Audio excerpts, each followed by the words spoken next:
There are two aspects to Narendra Modi's extraordinary rally in Houston on Sunday, and we need to consider both in assessing the event's real significance. Modi is leader of the Bharatiya Janata Party, and there was a clear party political dimension to the rally and the speeches he delivered there.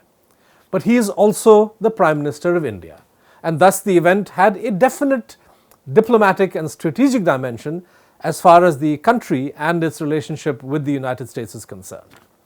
In this episode of Beyond the Headlines, I will analyze both these dimensions and ask whether what Modi said and did at Houston will help India and the Indian diaspora in the United States, or have no lasting impact, or, worst of all, create problems for India that we will have to deal with in the future.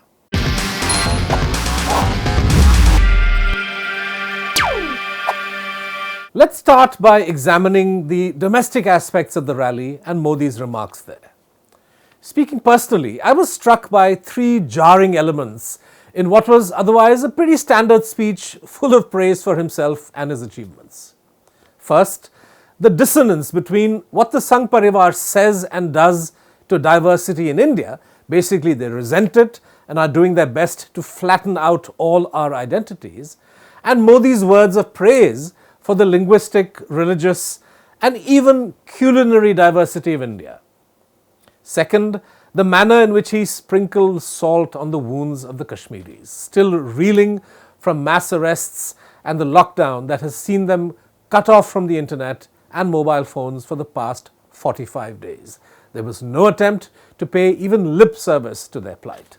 Third, Modi's claims to promoting transparency and public participation and anti-corruption, when he has gutted the right to information, turned the CBI and the Enforcement Directorate into agencies that give a free ride to politicians and corporates that are on the right side of the political divide, and done his best to stonewall institutions like the Lokpal. Let me quickly run through each one of these concerns. All is well in India, Modi said in several Indian languages. I will pass over the irony of Modi making such a claim when the economy is anything but well. When a young woman in Uttar Pradesh who says a BJP politician raped her is unable to get the police to charge him with rape, and when an entire region of the country has been put under virtual solitary confinement. I suppose we should all be grateful that he had the good sense not to say all is well in Kashmiri. Of course, the purpose behind his little linguistic gimmick was to bask in the glory of India's diversity, which is actually the envy of the world, and still any disquiet that may have been caused by Home Minister Amit Shah's push for Hindi to become some kind of national language. At the same time, it's clear to anyone who knows the Sangh Parivar's DNA that neither Modi nor his party has any intention of respecting the linguistic diversity of India, any more than they are willing to stop the constant vilification of Muslims or the targeting of those who want the freedom to eat the food they wish to. Turning next to Kashmir, Modi made the astonishing claim that by saying farewell to Article 370, the people of Jammu and Kashmir and Ladakh will finally have the same rights as the rest of India. This is a blatant lie, because in no other part of India have people been stopped from using the internet or mobile phones as the people of Kashmir have. In no other part of India has the government imprisoned some 4,000 political leaders and activists without charge, the way they have done in Kashmir. Far from bringing development or vikas, the scuttling of autonomy, the loss of statehood, and the lockdown have gutted the economy and led to thousands of people in Kashmir losing their livelihood. In no other region of India have the High Court and the Supreme Court been so indifferent to the blatant violation of fundamental rights. And so brazen has the Modi government become that one of its own ministers, Jitendra Singh, is himself happily comparing the undeclared emergency in Kashmir to Indira Gandhi's emergency. The leaders we have detained, he said, in an attempt to reassure critics, quote, will be freed much before 18 months, which is less than what Atal Bihari Vajpayee and other leaders faced during the emergency, unquote. Now, Jitendra Singh did not say that the leaders being freed are being made to sign bonds stating that they will not indulge in any political activity. This is the ugly face of the democracy that Modi tried to revel in when he praised himself in Houston. As for the politicization of law enforcement, there is so much evidence in the public domain that there is no point me repeating it. I will just say that if the media and the judiciary do not ask difficult questions of the government and do not insist that the investigative agencies function in a transparent and even-handed manner, then democracy is going to be compromised. Not that Modi will be particularly bothered by it, since, as he made it a point to say in Houston, he is sitting pretty with an even larger majority than before.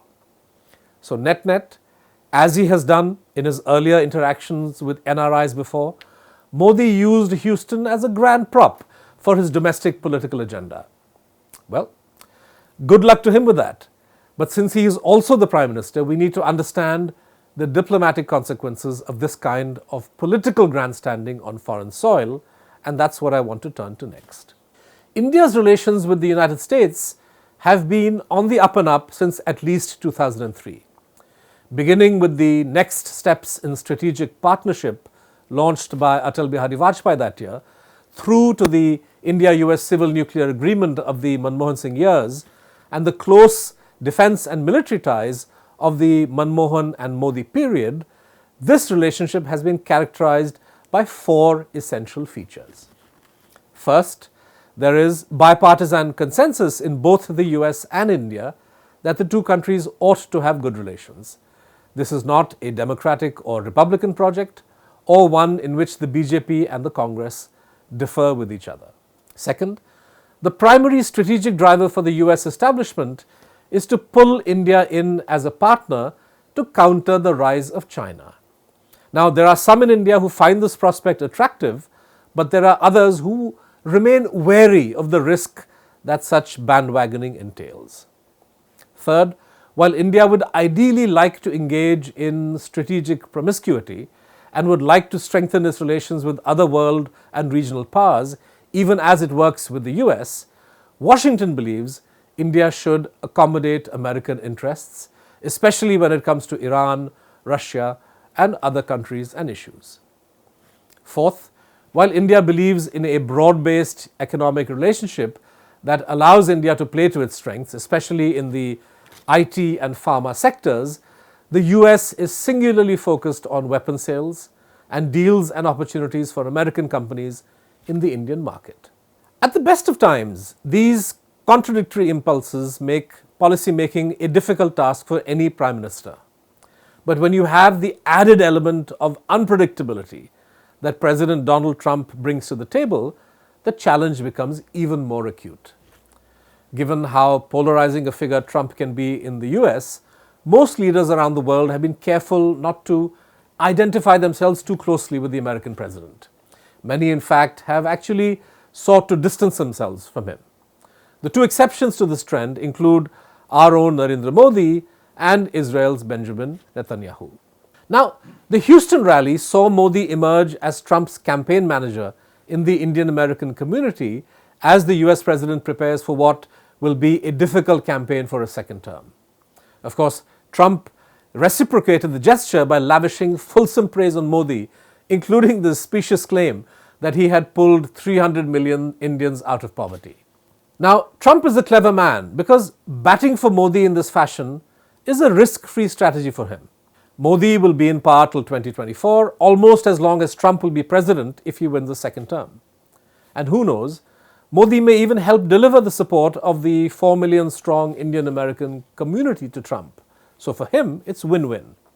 But for Modi, betting so big and single-mindedly on Trump means a potentially big payoff if his second term materializes, but there is also the possibility of serious losses should a Democrat upend Trump's hopes of returning to the White House at the end of 2020. Here the loss would be India's, as Modi's strategy is hardening attitudes towards India in the Democratic camp.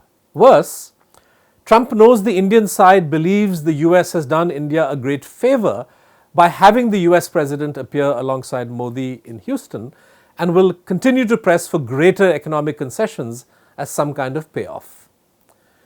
To sum up this part of the analysis, the diplomatic balance sheet from Houston is a mixed one.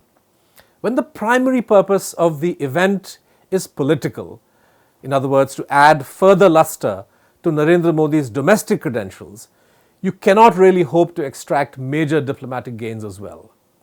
If Trump wins a second term, he will press ahead with his transactional agenda, leaving India scrambling once again to manage some benefits in return. But if he loses, and here's the big risk, New Delhi is likely to be stuck with a massive goodwill deficit.